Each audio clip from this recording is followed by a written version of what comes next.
மிஷினில் வந்து இந்த ப்ரெஷர் ஃபுட் இருக்கு இல்லையா, இது வந்து தேஞ்சு போச்சு அப்படின்னா இதில் அலுமினியத்துலேயும் விற்கிது, நார்மல் இந்த மாதிரி எனாமல்லையும் இருக்குது. நீங்கள் வந்து இந்த மாதிரி வாங்குறீங்க அப்படின்னா பிளேட்டும் அதே மாதிரி மாற்றணுமான்னு கேட்குறீங்க. துரு இருந்தால் மட்டும் நீங்கள் மாற்றலாம். ரொம்ப துருவாக இருக்குது, என்னால் வந்து தைக்கும் போது துணி பிடிச்சி இழுக்குது அப்படின்ற ப்ராப்ளம் இருந்தால் மாட்டலாம். இல்லைன்னா வந்து உங்களுக்கு தேவைப்படாது. ஒவ்வொரு நேரம் இந்த இதை கலட்டினீங்க, த்ரோட் பிளேட்டை கழட்டுறீங்க அப்படின்னா கூட உங்களுக்கு ஸ்க்ரூ சரியாக மாட்டலைனாலும் அதனாலே வந்து உங்களுக்கு துணி சுருக்கும்.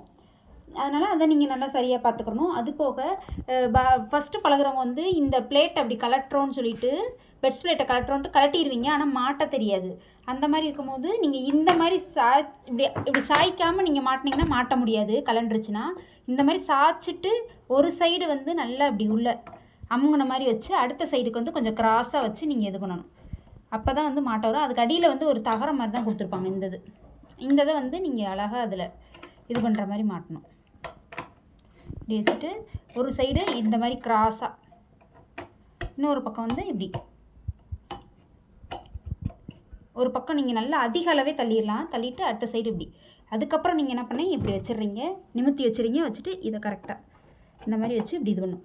இல்லை இப்போ இந்த மாதிரி சாய்ச்சி வச்சுமே எனக்கு மாட்ட தெரில அப்படின்றவங்க என்ன பண்ணலான்னா, ஸ்க்ரூ ட்ரைவர் இந்த மாதிரி ஏதாவது ஒரு ஷார்ப்பான இரும்பு இதை வச்சு லைட்டாக இதை வந்து லைட்டாக அப்படி நீவி விட்றீங்க. நீவி விட்டு கொஞ்சம் எலும்பலாயிரும். அதுக்கப்புறம் என்ன பண்ணுறீங்கன்னா இந்த இதை லைட்டாக சாய்க்கிறீங்க ஹெட்டை. இதுக்கு அடியில் வந்து இந்த அடியில் அந்த கம்பி இப்படி உள்ளே போகிற மாதிரி இப்படி வச்சுறீங்க. இந்த சைடு வைக்கும்போது எப்படி நான் கிராஸாக வைக்கிறேன் பாருங்கள், அப்படி வைக்கணும். லைட்டாக அந்த தகடை வந்து கையில் கொஞ்சம் அப்படி இழுத்து பிடிக்கணும். இந்த கிராஸில் நீங்கள் வச்சு இது பண்ணலாம், அல்லது அந்த கிராஸ். ஏன்னா நம்ம ஆல்ரெடி இந்த கம்பி வச்சு நம்ம அதை கொஞ்சம் நிமித்தி விட்டோம் அந்த பிளேட்டோட இதை.